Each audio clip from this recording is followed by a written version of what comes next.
Hello everyone, Radhe Radhe, जय श्री राम। तो आज मैंने ईवीएस का दूसरा क्लास ले रही हूँ। मैंने एक क्लास में ऑलरेडी पौधे परिवार के बारे में बता चुकी हूँ। अगर आपको थोड़ा भी पसंद है तो प्लीज़ लाइक करें, कमेंट करें और मुझे सपोर्ट करें। अगर कुछ भी त्रुटि हो तो कमेंट में ज़रूर बताएं। तो आज हम पढ़ेंगे जलीय पौधा। जलीय पौधे का तंबा लंबा खोखला तना जो होता है लंबा होता है, खोखला एवं हल्का होता है। ऐसे तने के कारण पौधा पानी में आसानी से तैरता है। जलीय पौधे के जड़े में आकार बहुत छोटी होती है एवं इनका मुख्य कार्य पौधे की तलहटी में जमाए रखना होता है। कमल जलकुंभी जलीय पौधे का उदाहरण है। अब होगा उष्णकटिबंधीय वर्षा वन, ट्रॉपिकल रेन फॉरेस्ट। उष्णकटिबंधीय वर्षा वन ऐसे क्षेत्रों में पाए जाते हैं जहां अधिक वर्षा होती है। भारत में उष्णकटिबंधीय वर्षा वन पूर्वी हिमालय, पूर्वोत्तर राज्य, असम, अरुणाचल प्रदेश, नागालैंड, मेघालय, मणिपुर, मिजोरम, त्रिपुरा आदि में है। पश्चिमी घाट नीलगिरी, तमिलनाडु, केरल, कर्नाटक, लक्षद्वीप तथा अंडमान निकोबार में पाए जाते हैं। उष्णकटिबंधीय वर्षा वन में जैव विविधता की अधिकता होती है। तो ये था उष्णकटिबंधीय जहाँ वर्षा ज़्यादा होती है। ये भारत के कुछ उष्णकटिबंधीय वन है जो पूर्वोत्तर राज्य, असम, अरुणाचल प्रदेश, नागालैंड, मिजोरम आदि में है। अब हम पढ़ेंगे बायोडाइवर्सिटी यानी जैव विविधता। जैव विविधता को अंग्रेजी में बायोडाइवर्सिटी कहते हैं। यह दो शब्दों से मिलकर बना है, बायो और डाइवर्सिटी। बायो का अर्थ होता है लिविंग थिंग यानी जीवित वस्तुएं तथा डाइवर्सिटी का अर्थ होता है डिफरेंट स्पीशीज यानी विभिन्न प्रजातियां, अर्थात जीवों की विभिन्न प्रजाति एक ही स्थान पर पाए जाना जैव विविधता कहलाता है। देखिए, जैव विविधता का सर्वप्रथम प्रयोग सन 1985 में WC रेजोन ने किया था। संयुक्त राष्ट्र संघ द्वारा 22 मई को जैव विविधता दिवस मनाया जाता है। भारतीय संसद द्वारा जैव विविधता अधिनियम 11 दिसंबर 2002 को पारित किया गया था। भारत की 10 जैव भौगोलिक क्षेत्रों में बांटा गया है। ट्रांस हिमालय, मालय क्षेत्र, मरुस्थल क्षेत्र, पश्चिमी घाट, अर्धसूचक क्षेत्र, ढक्कन या प्रायद्वीपीय क्षेत्र, उत्तर पूर्वी क्षेत्र, गंगा का मैदान, द्वीपोत्तर क्षेत्र और तटीय क्षेत्र। ये कुछ जैव भौगोलिक दृष्टि है जो कि बांटा गया है।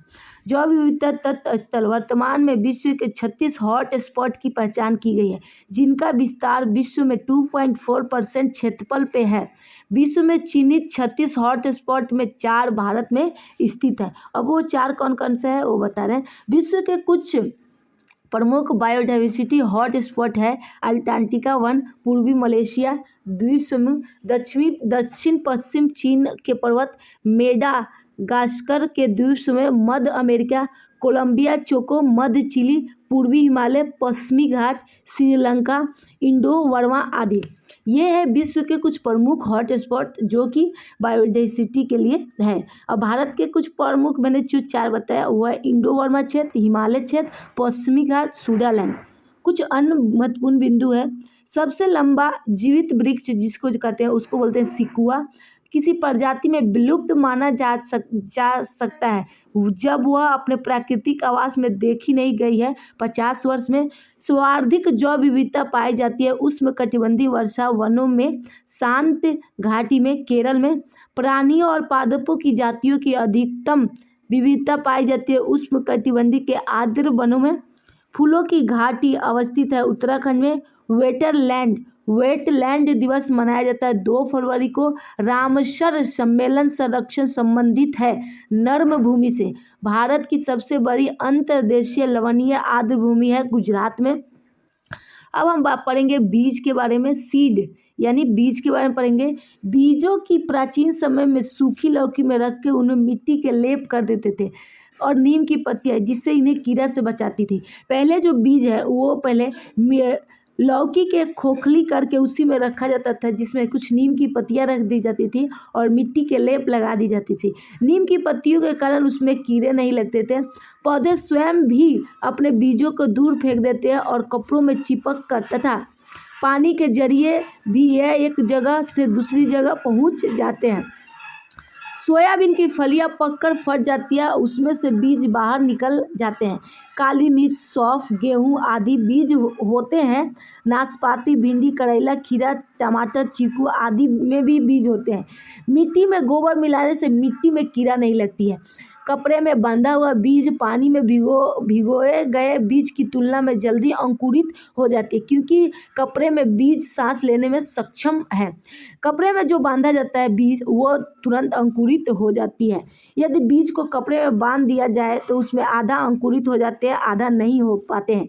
एक बीज क्षतिग्रस्त थे, दूसरा बीज टूट गए थे, तीसरा पॉइंट बीज में कीड़े लग चुके थे। देखिए, कोई कोई कपड़े में बीज बांधते हैं तो वो बहुत अंकुरित नहीं होते, तो उसी के क्या क्या कारण हो सकते हैं। तो बीज क्षतिग्रस्त यानी बीज टूटा फूटा हो सकता है, मतलब बीज बीच में से टूट गया होगा, या बीज में कीड़े लग चुके थे। चावल, गेहूं, ओट्स, यह सभी अनाज और इनका प्रवर्धन द्वारा बीजों में होता है। इनके बीज सीधे मिट्टी में बोया जाता है। चावल का, गेहूं का, ओट्स का, इनका सीधे मिट्टी में ही बोया जाता है। बीजों का अंकुरण उस प्रक्रिया कहते हैं जिसमें बीज के पौधे में बदलने लगता है। इसमें अंकुरण की क्रिया समय एक छोटा पौधा बीज से निकलने लगता है। यह मुख्य रूप से तब होता है जब बीज की आवश्यक पदार्थ और वातावरण मिल जाता है। इसके लिए सही तापमान, जल, वायु की आवश्यकता होती है।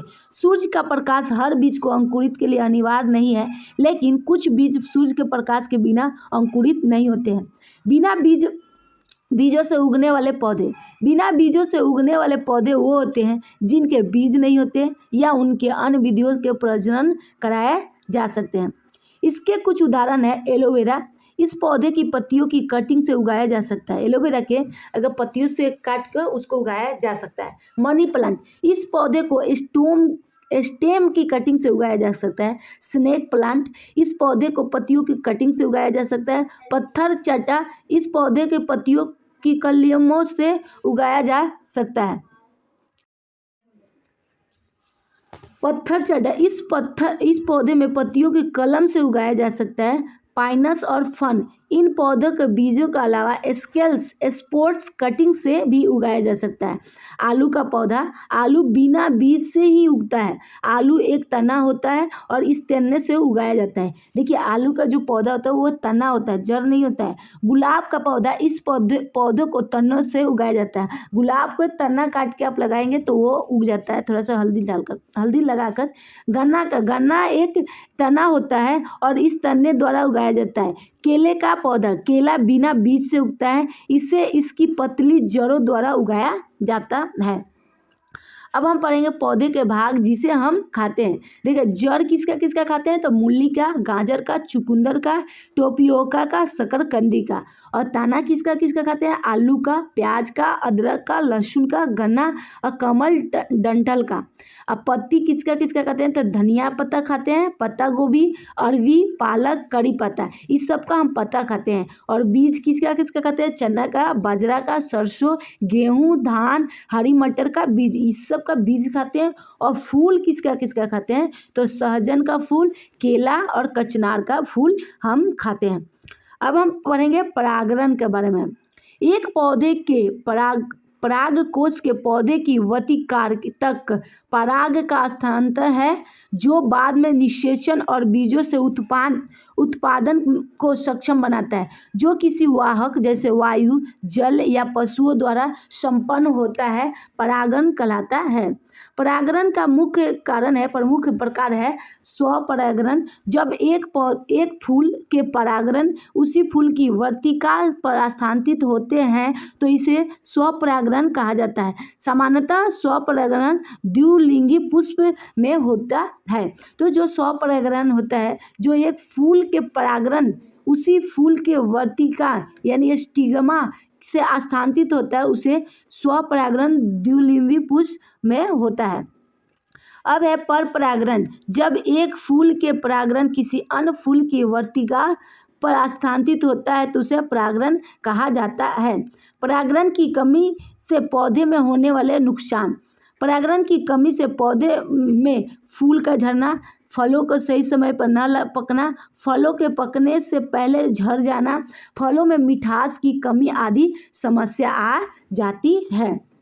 पर परागण कई प्रकार के होते हैं। वायु द्वारा परागण, जल द्वारा परागण, कीट परागण, पक्षी चमगादड़ द्वारा परागण, घेंघों द्वारा परागण। तो ये कोई परागण का क्रॉस पॉलिनेशन का ये सब प्रकार है। वायु द्वारा होता है, जल, कीट, पक्षी और चमगादड़ और घेंघे द्वारा। अब जंतु परागण, प्राणियों द्वारा पौधे में परागण करने की जंतु परागण कहते हैं। प्राणियों में कुछ फूल से फल या मधु संग्रहित करते हैं और इस प्रक्रिया में वो फूलों के परागण को अपने शरीर को लेकर दूसरे फूलों में छोड़ देते हैं। प्राणियों में से चमगादड़ से होने वाले परागण, पक्षी से होने वाले परागण, घेंघों से होने वाले परागण, कीटों से होने वाले परागण और मछलियों से होने वाले परागण को मत्स्य परागण आदि कहते हैं। अब है चिरोप्टेरोफिली, चमगादड़ द्वारा पौधे में परागण करने को चिरोप्टेरोफिली कहते हैं। चमगादड़ कई पौधे के महत्वपूर्ण परागकोश है, विशेषकर उष्णकटिबंधीय और उष्णकटिबंधीय क्षेत्रों में। वे पुष्पों के मधु और पराग का सेवन करते हैं, जो सामान्यतः बड़े सफ़ेद और हल्के रंग के सुगंधित और रात में खिले होते हैं। अब है पक्षी परागण, या पक्षियों द्वारा पौधे का परागण करने को पक्षी परागण कहते हैं। यह पौधे ग्रीक शब्दों से बना है, जिनका अर्थ है पक्षी और प्रेम, जो पुष्पों के प्रति पक्षियों के आकर्षण को संबंधित करते हैं। पक्षी कई पौधे के महत्वपूर्ण परागकोश हैं, विशेषकर उष्णकटिबंधीय और उपोष्णकटिबंधीय क्षेत्रों में। पुष्पों का परागण करने वाले पक्षियों में humming bird, sunbird, Honey eater, flower picker और कुछ तोते शामिल हैं। अब है मेलोकोफिली, घेंघों द्वारा पौधे का परागण करने को मेलोकोफिली कहते हैं। घेंघे कुछ पौधे के दुर्लभ परागकोश हैं, विशेषकर नर्मियों आवासों में वे पुष्पों के मधु और कभी-कभी पराग का सेवन करते हैं। पुष्पों का परागण करने वाले घेंघों में स्थलीय घेंघे और स्लग शामिल है। अब है कीटों द्वारा इंटोमोफिलिया, कीटों द्वारा पौधे में परागण को इंटोमोलिफिया कहते हैं। पुष्प को परागण करने वाले कीटों की मधुमक्खी, ततैया, तितली, कीट, मक्खी, भृंग और चींटी शामिल है।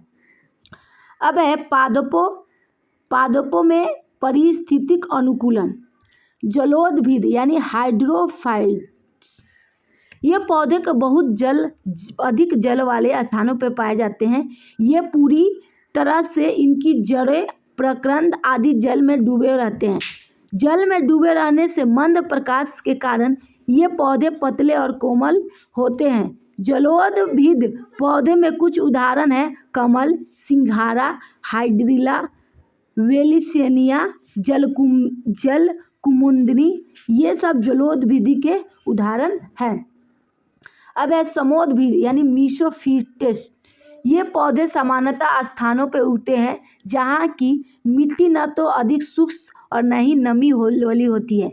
इन पौधे को मिट्टी में ऑक्सीजन एवं खनिज लवण भी पर्याप्त मात्रा में मिलते हैं। स्थलीय पौधे में ये पौधे सबसे अधिक पाए जाते हैं। इसके अंतर्गत वन, बाग बगीचे, खेत आदि में उगने वाले सभी सामान्य पेड़ पौधे आते हैं। समोदभिद पौधे के कुछ उदाहरण हैं: पीपल, नारियल, आम, गन्ना, साल, शीशम आदि।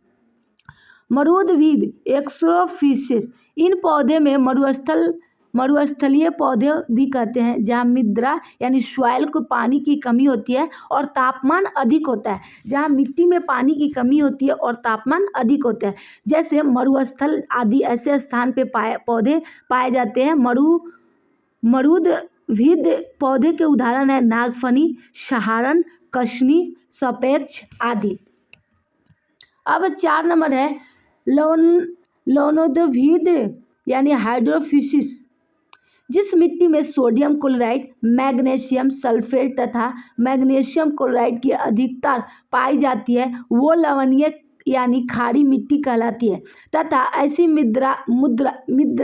यानी मिट्टी में उगने वाली पौधे को लवणभरित पौधे कहते हैं। इन स्थान में जल की उपस्थिति होने पर भी पौधे मिट्टी से जल अवशोषित नहीं कर पाती है।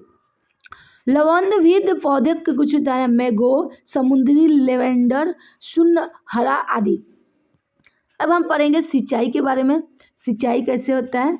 पौधे में उपयुक्त वृद्धि और विकास के लिए जल देने की प्रक्रिया को सिंचाई कहते हैं। अभी गेहूं का सीजन है, सब जगह सिंचाई का कार्य हो रहा है। पौधों की जल की आवश्यकता। हरे पौधे में उनके कुल वजन के लगभग 80% भाग पानी होता है। जो भी हरा पौधा है उसमें 80% भाग क्या है? पानी है। पौधे की जड़ें जलीय घोल के रूप में अपना भोजन बना लेती है। पौधे की सभी दैहिक क्रियाएं जल से ही सहायक होती है। जड़ों में जो पोषक तत्व मिट्टी से लेती है उसे पत्तियों तक भेजना जल की उपस्थिति में होता है। अब सिंचाई के बहुत सारे विधियां हैं जो कि निम्न प्रकार से हैं। जल पल्लवन या प्रवाह विधि। यह विधि खेत में पलेवा करने या धान की सिंचाई करने हेतु प्रयोग में लाई जाती है। अब दूसरा है क्यारी या बरहा विधि। इस विधि में खेत में छोटी छोटी क्यारी तथा बड़े बना लेते हैं। बड़े इस प्रकार बनाए जाते हैं कि पानी को अधिक चक्कर ना काटना पड़े और उसके दोनों ओर क्यारियों की सिंचाई हो सके। अब है कूड़ विधि। यह सिंचाई की अत्यधिक प्रचलित विधि है। फसलें के दो पंक्तियों के बीच पतली नाली बना ली जाती है जिन्हें कूड़ कहते हैं। गन्ना, आलू, चुकंदर, शकरकंद आदि मेड़ों में पाई जाने वाली फसलें इस विधि से सिंचाई की जाती है। अब है थाला विधि।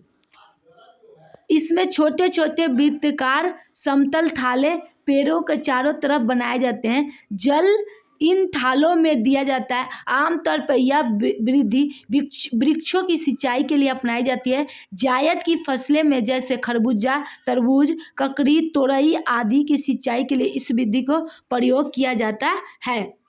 और पांचवा है छिड़काव विधि। इस विधि में फुलवारियों पर पानी की छिड़क कर सिंचाई की जाती है। जिन क्षेत्रों में पानी की कमी होती है तथा भूमि समतल नहीं होती है वहाँ पे इस विधि की प्रयोग लाभदायक रहता है।